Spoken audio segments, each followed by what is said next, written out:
Hi, my name is Tevis Tumulty. This presentation is on the origins, proof, and application of Kruskal's algorithm. The topics that we're going to look at are the origins of the algorithm, an explanation of the algorithm, a breakdown of the proof for the algorithm, and some modern application of the algorithm.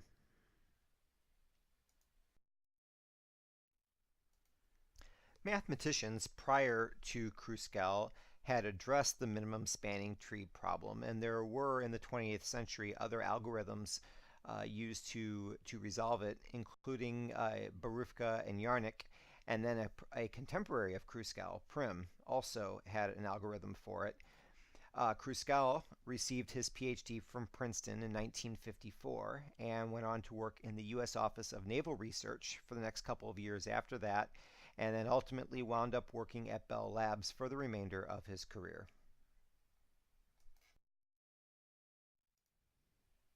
So looking at this problem a little bit further, the problem is to find the most efficient spanning tree given some connected graph. And in this graph, each edge is weighted, as you can see in this illustration.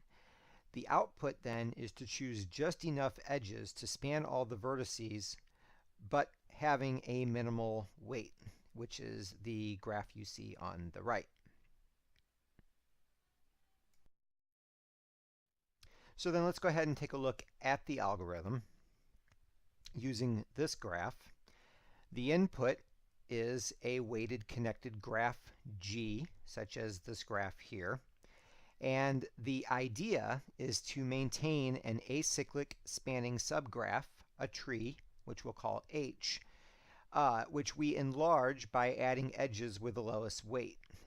Therefore, then we form a spanning tree. And we consider edges in non-descending order of weight, not necessarily ascending, but just non-descending. We don't want to consider a smaller weighted edge after we've already considered an edge of greater weight. If we come across two edges that have the same weight, we break a tie arbitrarily. So let's consider an initial graph that we can look at. Initially, we set the edge set of H, the tree that we want to build, to the empty set. So in this case, G would be the entire graph, and to initialize the algorithm, we'll let H be just the vertex set of G, none of the edges that you see here. We're going to choose among the edges that you see here which edges we ultimately want to include in H.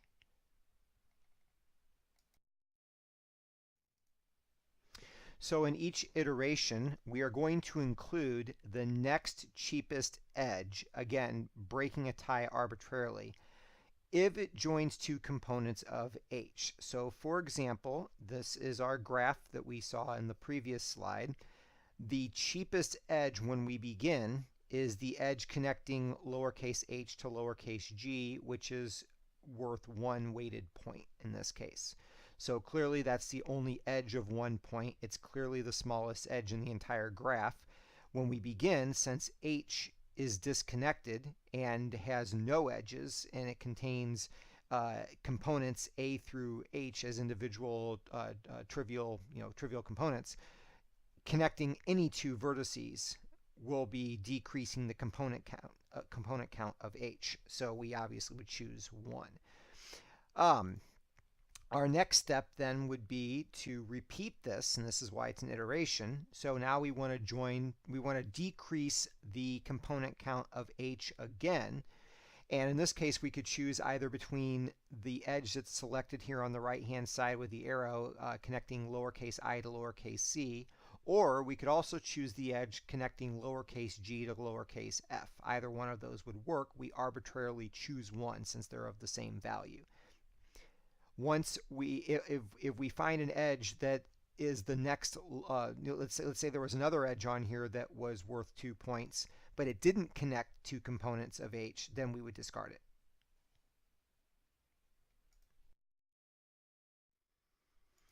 So continuing this process further, we terminate the process when when H is connected and all vertices are represented. Hence, we have a spanning tree. So using the graph that we saw in the previous slide, we again look for the next cheapest edge. In this case, we could choose lowercase a, lowercase b, or we could choose lowercase c, lowercase f. Again, we arbitrarily choose one or the other. And since we chose AB before, now we choose CF because, again, we are connecting two components. However, when we get to the next iteration, the next cheapest edge is 6, which we see here. However, we cannot choose 6 because 6 does not decrease the component count of H. In fact, 6 creates a cycle. And we cannot have a cycle because we're looking for an acyclic graph. So we are going to discard edge IG. And instead, then we go on to the next cheapest edge, which we have two edges that are worth 7. But once again, we cannot choose edge IH because that would once again create a cycle. So we choose edge CD. And again, here the illustration here is that HI is, or IH is going to get discarded because it cannot be chosen. So next, we are going to break down the proof for this algorithm, or that this algorithm works. And the first part of that is to show that the algorithm, in fact, produces a tree. A tree is defined as a connected acyclic graph. Because the algorithm never chooses an edge that completes a cycle, certainly H will be acyclic. So that is the first part of the definition of a tree. What about the part about a tree being connected? If a tree isn't connected, if you've got multiple trees in a graph, you have a forest. But the output in this case is not a forest, it is a tree.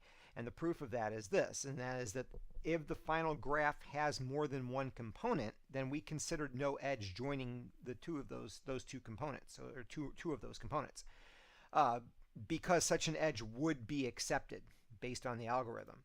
Therefore, since G is connected, and if we have two or more components in our final graph H, there have to be edges connecting those components, and the algorithm considers those. And the algorithm will choose one of those. Therefore, the final graph must be connected and must be acyclic. Therefore, the final graph is a tree.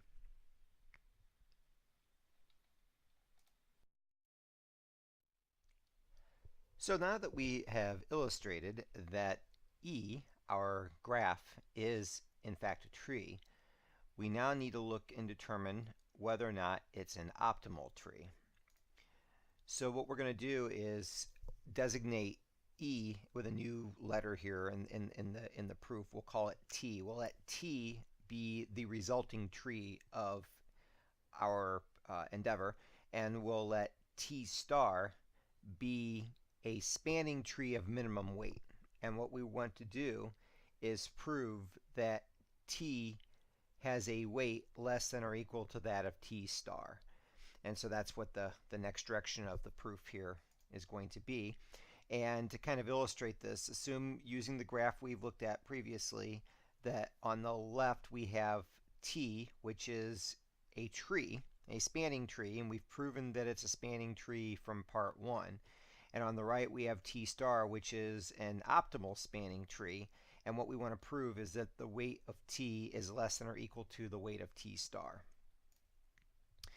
Obviously, if T and T star are the same, then we're done. Meaning if they're the same edges, as well obviously the same vertices, but if they're also the same edges, then we're done.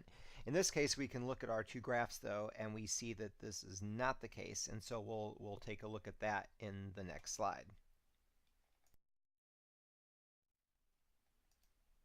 Then what if T and T star are not the same graph? So let's assume they are different. And let's let E be the first edge chosen for T that is not in T star. And so in this case, we see two spanning trees of the same graph. One we're going to call T, and that's on the left. The other one's on the right, and that's the one we're going to call T star. And you'll notice there's one edge in the upper left that's called E in the T graph, and there's another edge in the lower left called E prime in the T star graph, and that's one edge that's different between these two. It's actually the only edge that's different, but there could be more edges that are different. We're going to let E be the first edge if we start at some random vertex in T and in T star, the corresponding vertices in the two graphs, and we start tracing along edges. We're going to let E be the first edge that we find that's different. So let's say, for example, we started at vertex F in the lower right-hand corner, and we just started tracing edges. We went to G, and then we went to H. When we get to H, in T, we stop. But in T star, we can go on to vertex A. So obviously we have an edge that's different. So we're going to let E be the first edge that we find when we're tracing these two graphs in parallel. And what we're going to do is add E to T star. And what that's going to do is create a cycle. And this is a feature of a tree. If I have a tree and I add an edge that is not in the tree, I will create a cycle. And that's easy to prove, because if I have a tree, it's connected, so that means there's a path between any two vertices. When I add an edge, I'm basically creating a second path between those two vertices. Therefore, there has to be a cycle.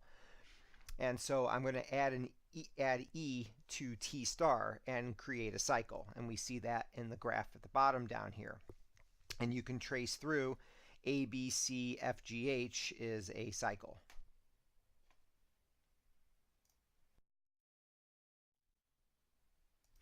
So moving forward, now that we have created this cycle by adding an edge to T star, remember that T is a tree, so T has no cycle.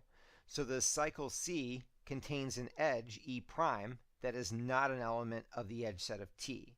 It is an element of the edge set of T star, but not of T.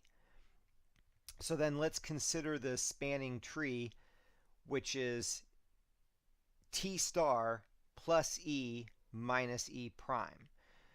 So by removing an edge from the cycle, we go back to having a tree.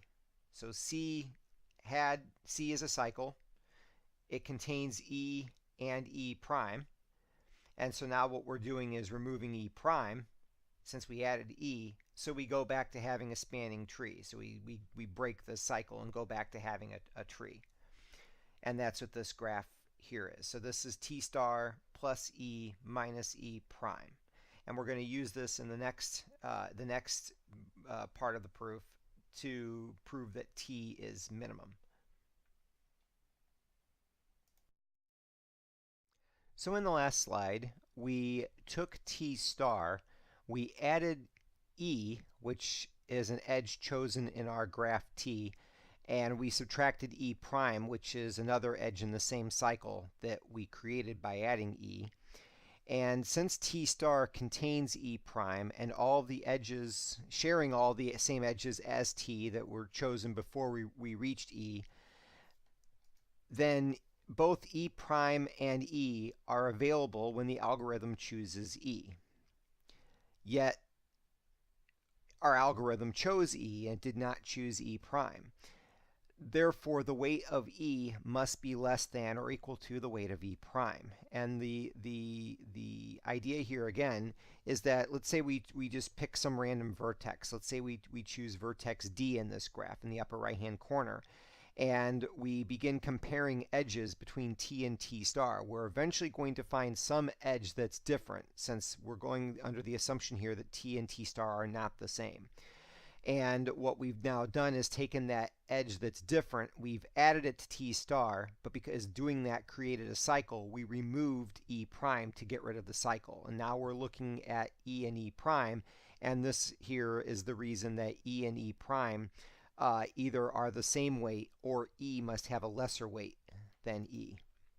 Thus, T star plus E minus E prime is a spanning tree again. We made it a spanning tree again by getting rid of the cycle that was created by adding E.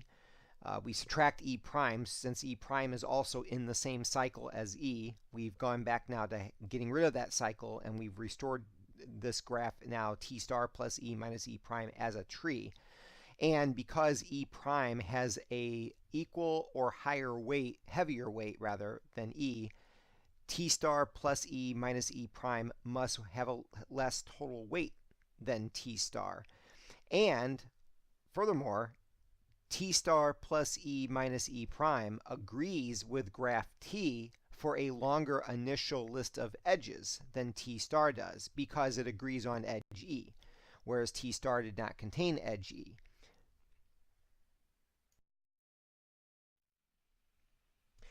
Then we can continue this process. We can repeat this argument as we trace more and more edges of T and T star and compare them until we eventually yield a minimum weight spanning tree that agrees completely with T. So that eventually T star minus E, T star plus E minus E prime, if we keep doing that process that we saw in the previous couple of slides, eventually we'll have a spanning tree that is exactly equal to T. It will be the exact same edge set and vertex set as T. Phrasing this extremely, we have proved that the minimum spanning tree agreeing with T, the longest, is T itself. And therefore, we have proven that T is the optimal tree.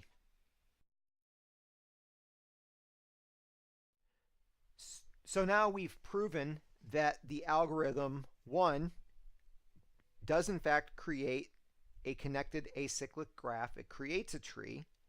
And the second part of the algorithm, the second part of the proof of the algorithm is that it in fact creates an optimal spanning tree.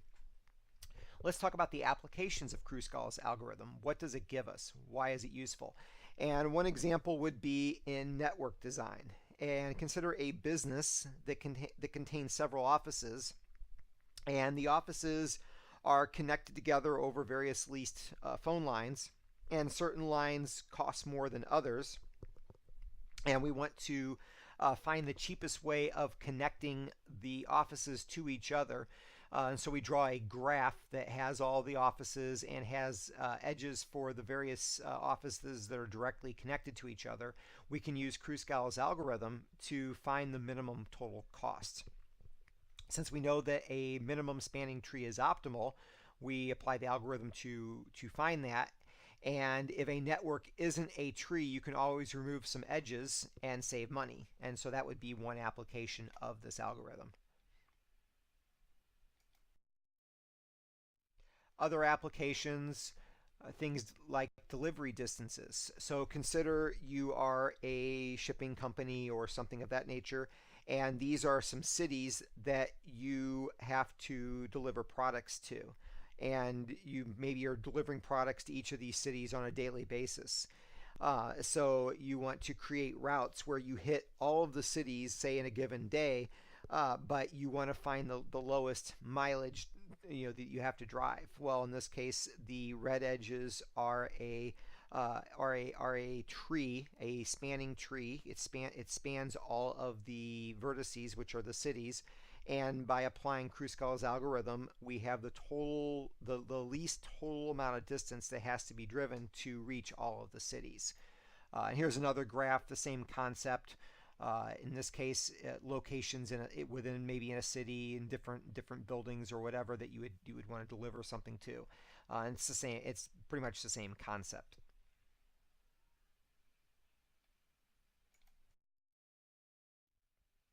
But Kruskal's algorithm is applied to a lot more than just delivery and just network design. Other applications where this approach and this algorithm are very useful include topology, cartography, geometry, clustering, routing algorithms, generation of mazes.